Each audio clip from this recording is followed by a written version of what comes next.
Hello, it's me again.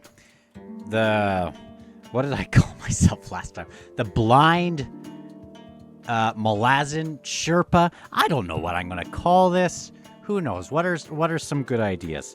But I went through the prologue, and as I mentioned before I even decided to do this series, I had read the prologue and the first two chapters, and I was so blown away by these next two chapters that I'm going to go over here that I just had this idea to do this summary, more than just a review or a reaction at the end.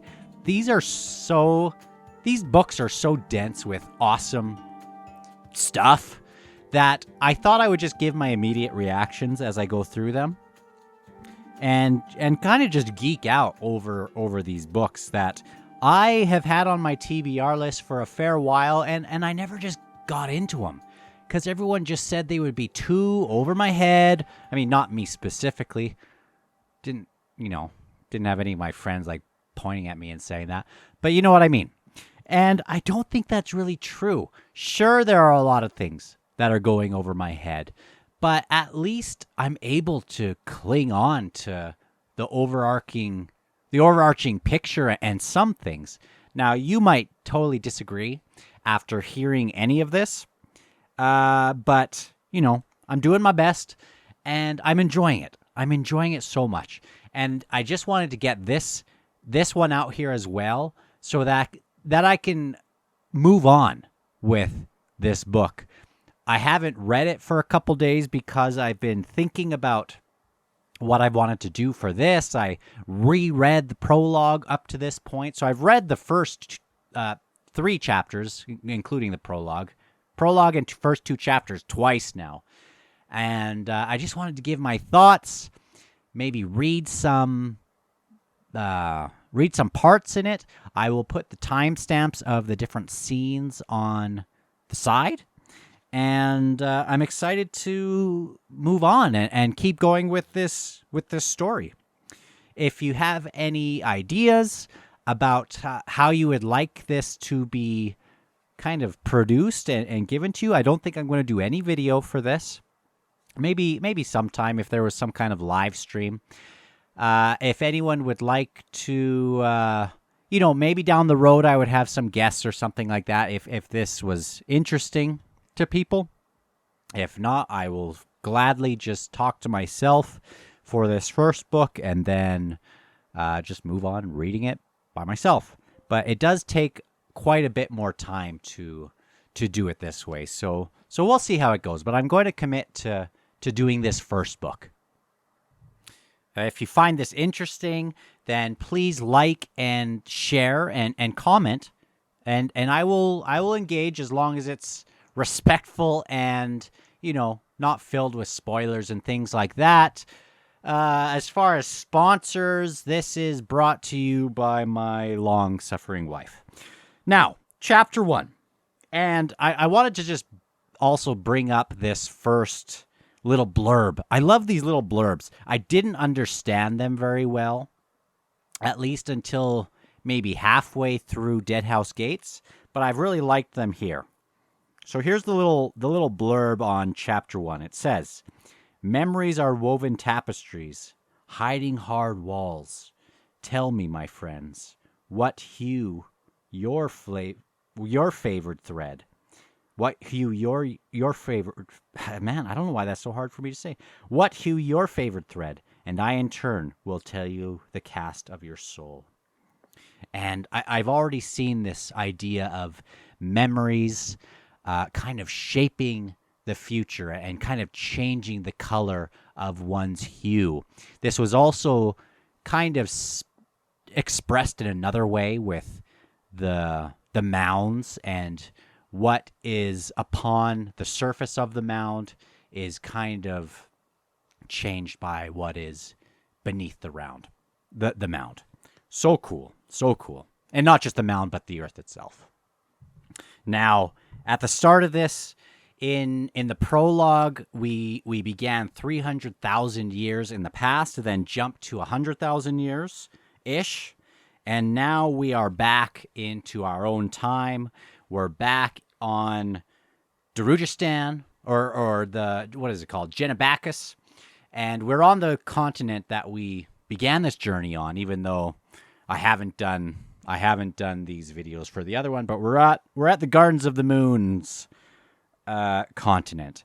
We are 2 months after the big party at the end of Gardens of the Moon. 4th year of the Panian Domin. And I'm not exactly sure what that is still. I've heard it. It sounds like it's this new kind of kingdom or resistance or group.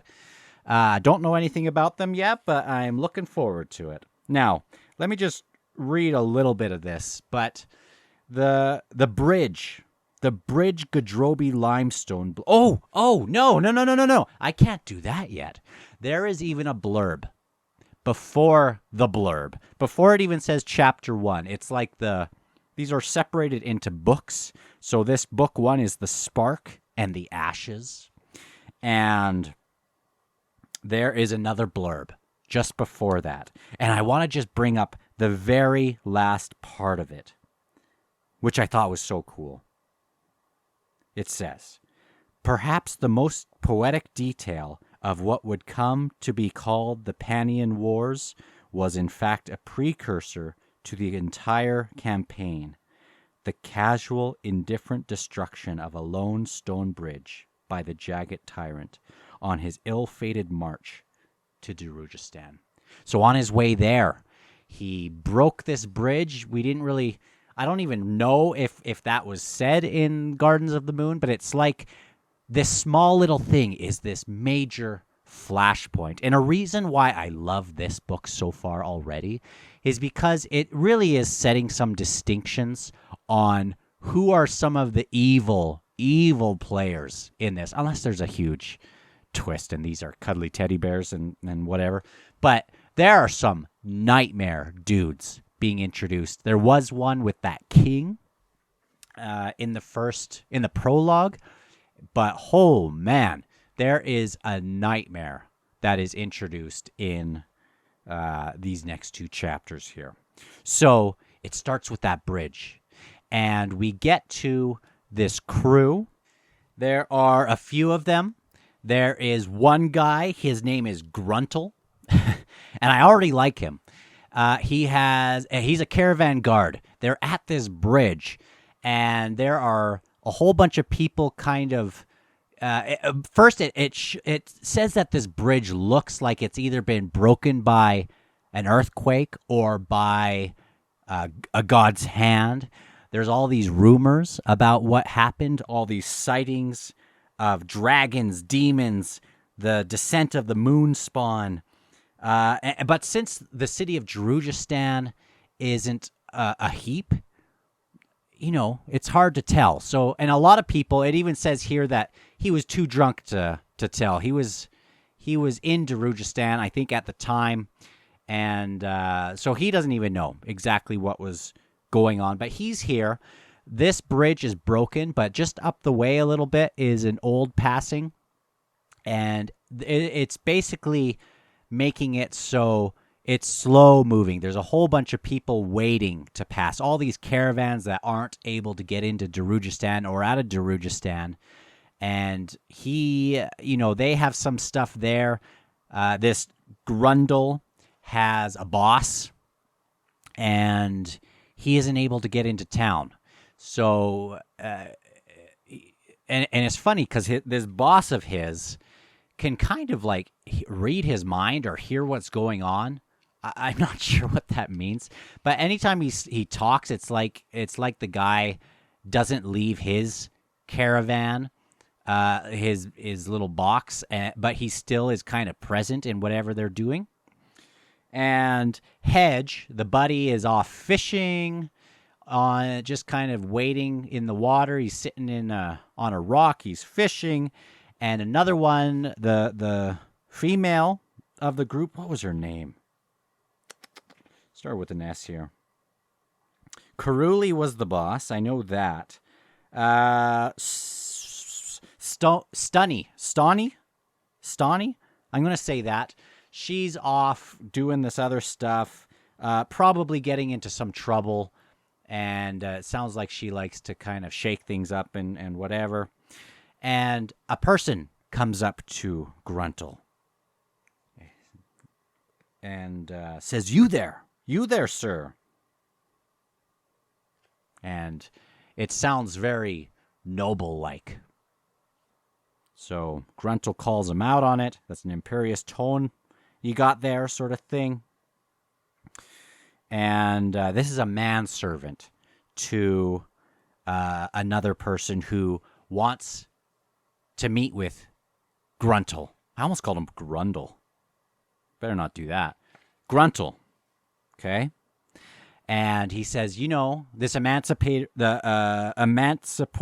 Reese is the manservant and says, I've talked to a whole bunch of people and they say that you are the one to talk about, or you are the one to talk to. Will you come meet with me? He doesn't really want to do it at first. He says he has to talk to his boss, Karuli. Talks to his boss. They're not going to... Gruntle first thinks that he's going to want his merchandise. And he says, no, I assure you that's not it. But please come. Gruntle goes and talks to his boss. The boss kind of gives him the okay, tells them that he doesn't want anyone causing any ruckus, so go get Hedge and Stony. I'll just call her Stony until someone changes that. But don't get into a ruckus and there will be a bonus for you. But also while you're out there, kind of see what they're up to. And this kind of takes Gruntle back because he wonders, how did you even know about these two dressed in black? No less. These people that you haven't even met. So Emancipor Reese takes Gruntle back, and there's these guys dressed in black. Gruntle mentions that Darujastan's tone, the colors were black last year. Now it's something else, which is interesting. You wonder, are these guys from some kind of shadow realm adjacent religion or whatever the case? These guys didn't even know about the Malazan Empire, but they came to this continent to investigate some things. So let's see. I already skipped into the second scene, so, whatever. He's on his way there. And the name of the guy who is kind of one of the co-leaders, kind of the co-owners of this little venture of theirs, of this huge caravan that's kind of taken way off the path, is Beauchalane. Or something like that. And it's interesting because this Gruntle will go into their cart, their little caravan thing. Am I saying the right thing there? He's going up into... I want to make sure I get... You know what I mean, the horse-drawn carriage. the carriage, yeah. And he doesn't really want to go in, but this Beauchalane and his soft voice tells Captain Grundle that his employer would definitely want this to happen. Or Reese might have said that earlier. But he says, one of these leaders say that I want to get this right. And he's talking about Gruntle's employer, which again, his name is Karuli, that your employer's prying eyes are none too subtle. So either he's some kind of mage, he's using a warren or something, or who knows. But these two guys know that they've been kind of under this guy's watch. But they're still going to go ahead and talk to this Gruntle. Okay? And on their way, they are pulled by this goat. No, they're not pulled by a goat. They're on an old goat trail. That's right. They're going along. They see that this whole area has been kind of blasted or burnt with fire, all this prairie grass. They kind of wax philosophical a little bit to Gruntle, at least this Beauchalane guy. saying, talking about how fire is necessary for life to grow out of it, just like violence and destruction, both vital for life. Do you find that odd, Captain? And they kind of talk to each other about how even though the captain has a sword and he's a military guy, he's quite philosophical. And but at the same time, Gruntle kind of throws it back at this guy, saying, "Well, you're the philosophical one. Why do you have a sword?" And for that, the need to protect oneself is vital in our profession. And what profession is that? Gruntle asks. They're definitely not mere merchants like most of these caravan guys. And I'm not exactly sure what these guys are up to, but we will find here that when they get to the place they are taking Gruntle, they get to this big, fresh crater that ends up being the Jagged Tyrant's crater. And the plan is they want to investigate. And when they get there, there is a man. So these are co-owners of this little caravan crew. This other man is looking. He's also in this black leather. He's sitting at the rim of this crater, and he is looking down in. His name is Corbel Broach, his partner. And at this, when he looks at Gruntle, it just sends fear down Gruntle's, basically his whole being. So he's a spooky dude, doesn't speak much, and his aura is somehow tainted. There's something kind of messed up about this guy. Talk about the tyrant and saying how they know about the demons, the dragons, assassins, the Azath house. They know about Moonspawn. But again, they're not even from here. They didn't even know about the Malazan Empire, which makes me think this world is way bigger than I initially thought. We intended to visit the Jagged Tomb, which lies below. Opon's blessing to you, then, Gruntle said, turning away. I imagine, the man said behind him, that your master would urge you to accompany us. He can urge all he likes, the captain replied. I wasn't contracted to sink in a pool of mud. We've no intention of getting covered in mud. Just a figure of speech. So Gruntle doesn't want to do this. And he kind of starts to change the subject a little bit. You wanted to see the Moonspawns? The Moonspawn, sirs? It seems to be heading southwest from Darujistan. And southwest, I believe, is on, if I look at the map, should be on the way to Morn, right? And the Panian Domin is down here, correct? Now, Corbel Broach, the silent, creepy one, he's the one who he starts talking now. And it's super cool and creepy. I want to know more about these two guys. It's amazing how Steven Erikson can bring up so many different characters that all are interesting enough to be their own main characters in a way. It really is incredible. None of them just feel throwaway. In the first book, a little bit, they felt that way a little bit because I was so confused. I bet if I went back, I wouldn't feel that way. Anyway, going on. Here's this creepy Corbel Broach speaking to his partner in his voice, and his voice being reedy and high pitched. Not sure what that is, but I'll give it the old college try. Beauchalane, does he sense us? And I think they're looking at the Moonspawn, right? So he's talking about Alamander Rake. His companion frowned, eyes still on Moonspawn, then shook his head. I detect no such attention accorded us, friend. But that is a discussion that should await a more private moment. So they know what's up here. Scowling, Gruntle backed away, back down the trail. He doesn't want to be a part of this. Master Karuli, he whispers. So he's talking to his boss, which always seems to be around. I don't know if they have a little Star Trek walkie-talkie, whatever those little tricorder things.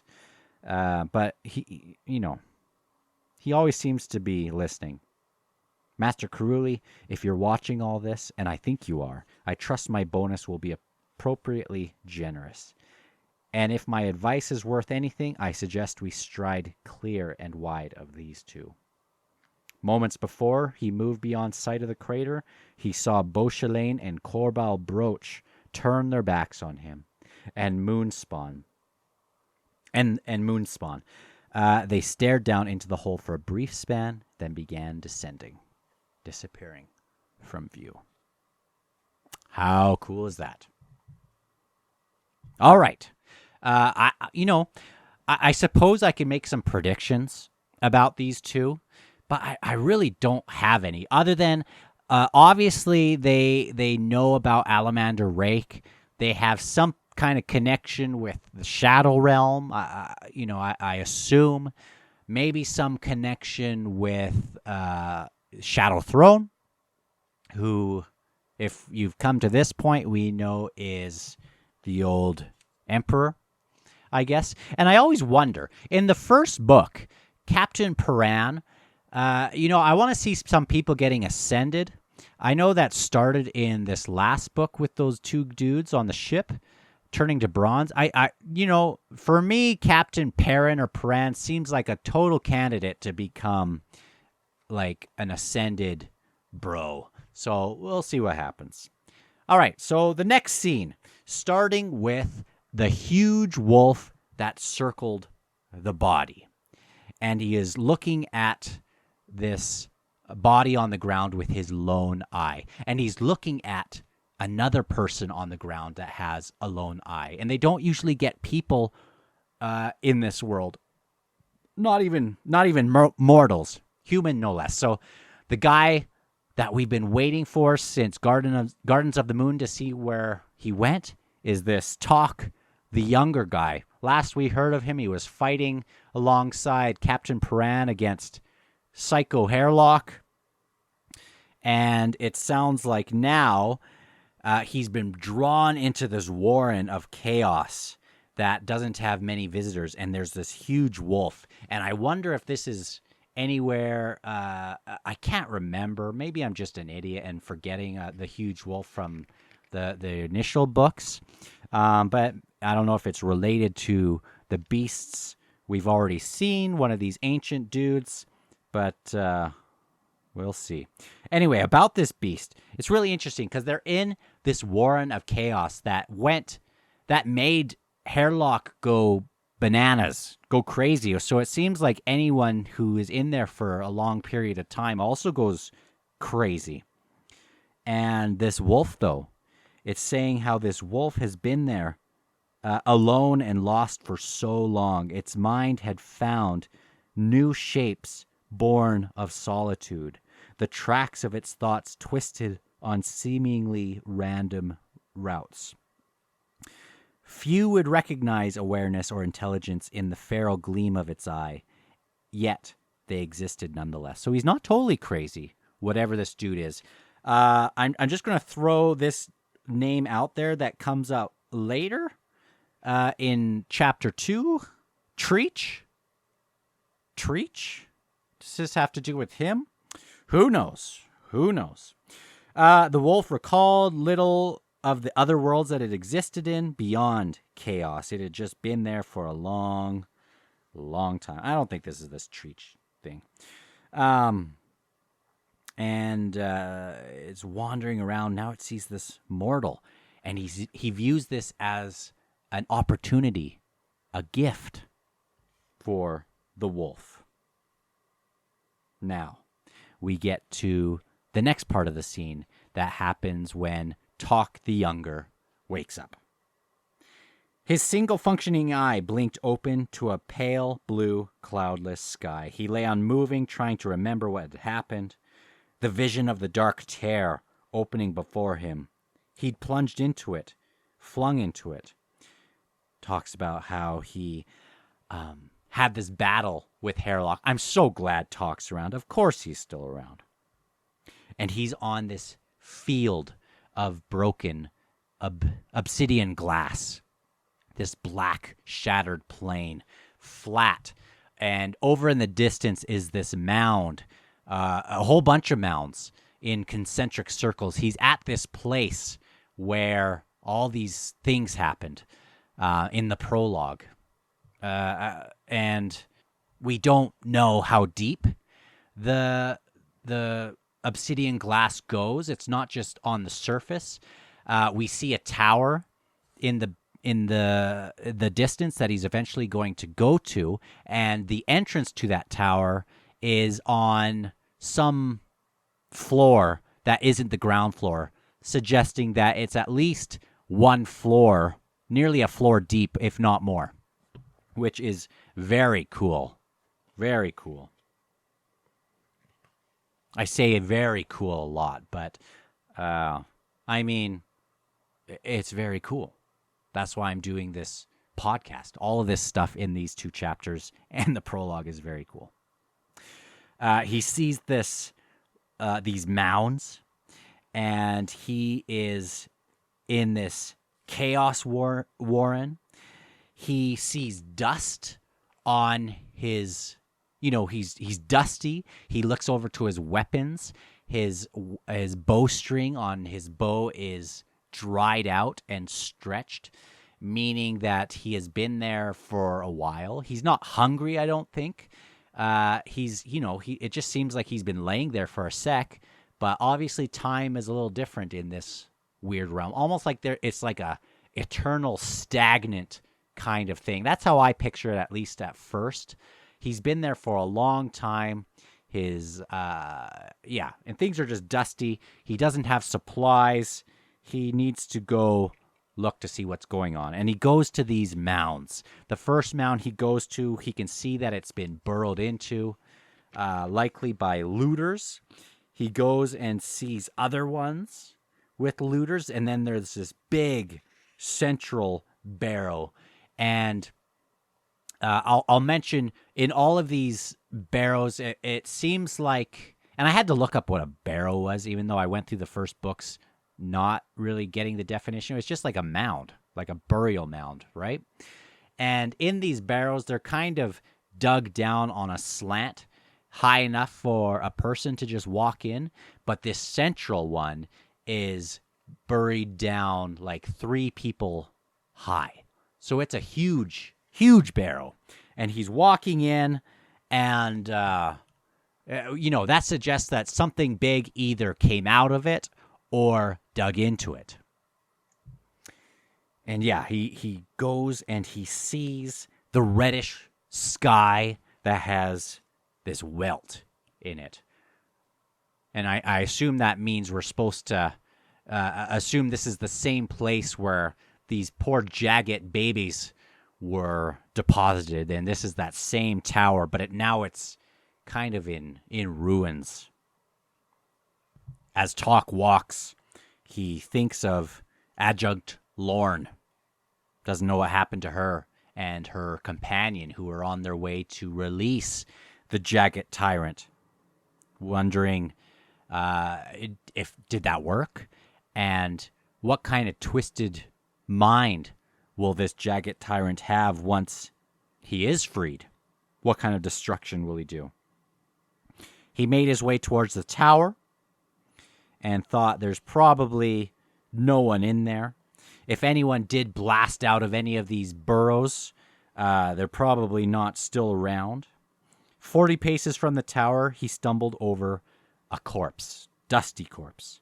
Fine layer of dust on him, and he's walking around it, but it kind of disturbed this corpse, who rises up, and as this dusty corpse dude is standing up, Talk spits dust out of his mouth. He's probably been lying with his mouth open. Just another cool way of Steven Erikson just giving some mystery into this scene. And we find that it is our boy, Unos Tulan. Tool is here. The clanless. And I still wonder why they are brought here to this place where the sister was, and we don't even know where that sister is. Tool's sister. Correct? I didn't miss something weird there? What happened to the adjunct? Where are we? He asks. Lost. Can you be more specific? I'm skipping some stuff, I'm paraphrasing. Perhaps. Tool is super vague. Well, Adjunct Lorne died in Darujistan 2 years ago. Okay, I'm not going to give him that voice, but, he's super cool. Okay, maybe I will. We are in the ancient place called Morn, 200 leagues to the south. Did you free the jagged tyrant? Briefly. You said you were waiting. Waiting for what? She has come away for some time. Now she returns. Okay, I'm done with that voice. This Tool is waiting for someone. Who? She who has taken occupation of the tower. Soldier. If you want me to keep that voice for him, I will, but oh man. I need water, he says. I need supplies. Can you help me with any of this? I got to get to the shore. They assume, or Talk assumes that there would be supplies probably in the tower. Tool says that probably there are definitely supplies in there and around, but she who's on her way is probably not going to like it if they go in there and just start taking stuff. But there should be no shortage of raw material. All I seek now is to return to One Arm's host. This is Talk. She comes. 3 figures. And if it's on the screen that you're watching right now. These 3 figures. One, this woman who looks about 25 years old, and she has these 2 animals with her.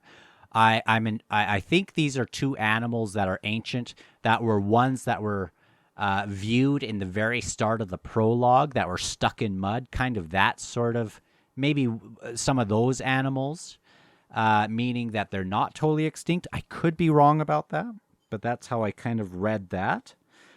She looks like she's from 7 Cities, from the continent of where Deadhouse Gates was, but she speaks Daru from Darujistan.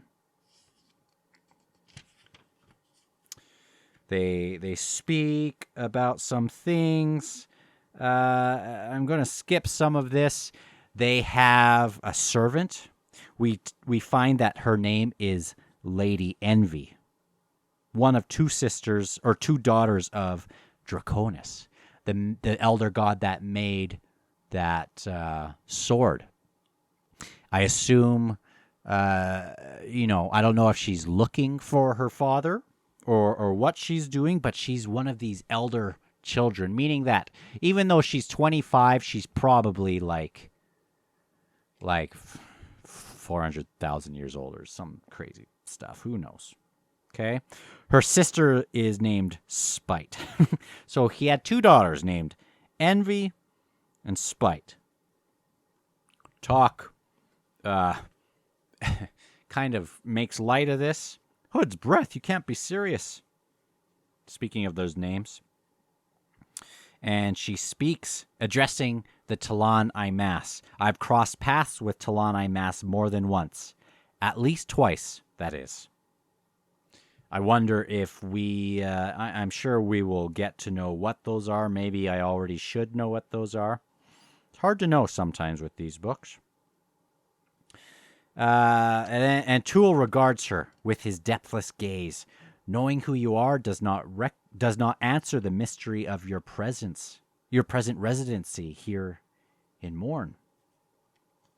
And even this Morn, I don't totally understand the Warrens, which is a super understatement.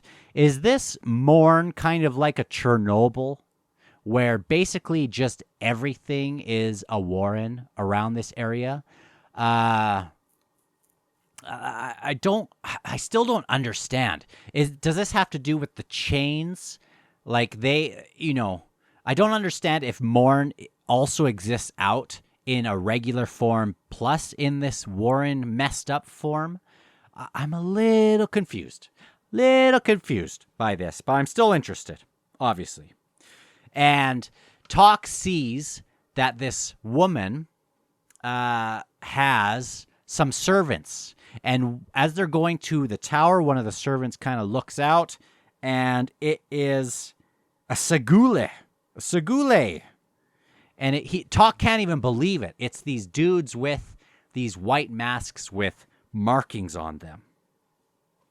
And I guess I should go back before this guy came out, and I think this is important to what's going on. She sends a wolf up into the tower to awaken these Seguli guys. And when we get in there, we will see that they have these sarcophagi. Is that how you do it in plural? Sarcophagi. And their lids just placed up, meaning they've probably just been chilling there dusty for forever, waiting for her to show up. But I might be wrong about that too, but they're sleeping in these things. And he shows up. She asks him, have the other two fully awakened? Meaning it's not just waking up. It's like this major process, it sounds like. We find out, which is super cool, that Talk asks her if he's the only one that addresses her. She's like, oh, I guess so. And that means that he is the lowest Segule on the rung of whatever, because, the other ones feel high above other people, and it would be below them to speak to non-Segules. And this first one eyes Tool, kind of sizes them up. She tells them to knock it off. They go into the tower. There's these two more standing by this table. They also kind of size up Tool. They, it's I don't know what they have against him, but they're challenging him because there's just a hierarchy that is a big part of just the way they are. I'm not sure what kind of race they are, if they're just some kind of funky humans, but really interesting. Also really cool that we can see their hierarchy based on the paintings, the paint on their masks that are in these dark stained patterns. And the more, it sounds like the more stuff you have on the mask, the lower you are. But I could be getting that wrong, but it sure sounds that way. And they want to keep challenging him. Talk can't keep his eye off of the one with the least markings, who's also looking at him.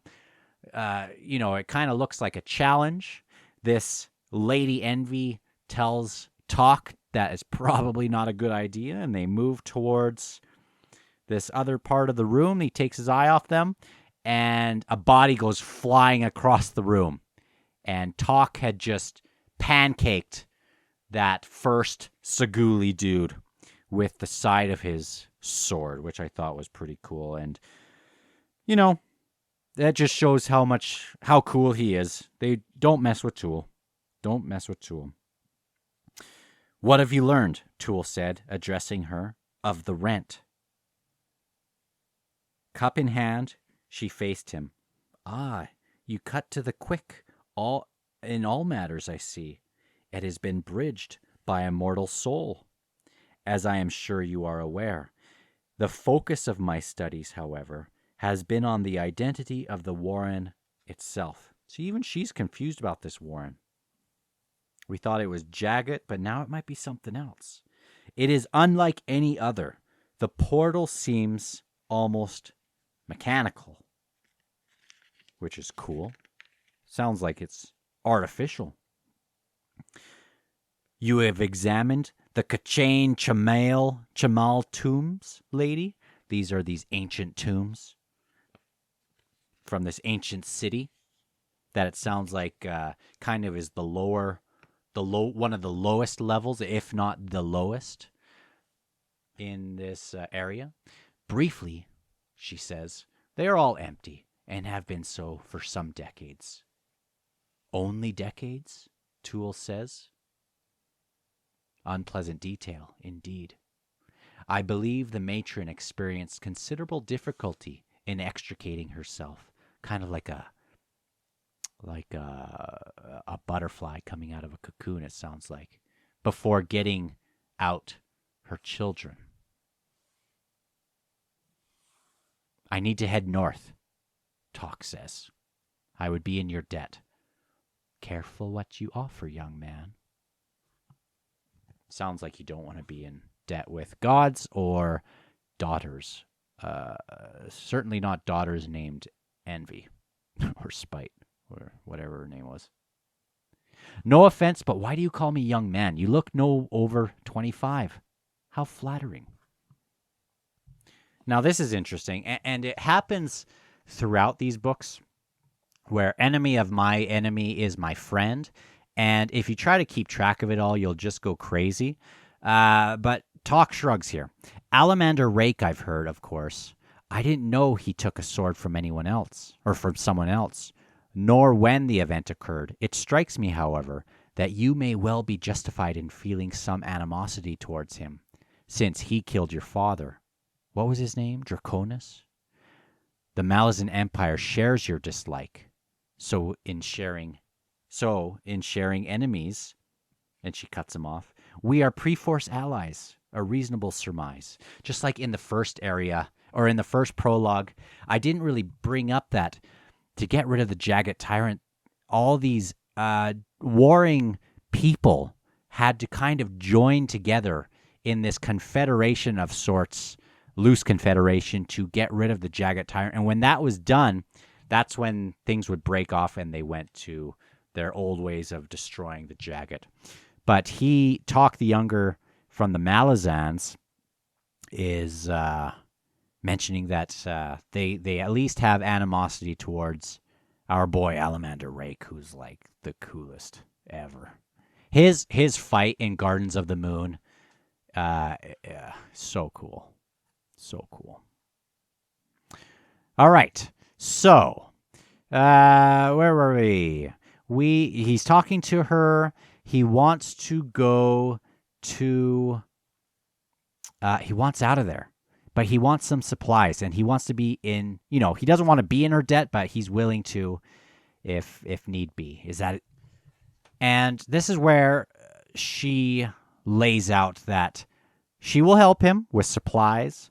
In return, I may someday ask of you a favor. Nothing grand, of course, which, foreshadowing that it is probably going to be something, in her view, it's probably grand. In his view, as just a mortal, it would probably be like, well, just chop your head off for me on this altar so I can, whatever.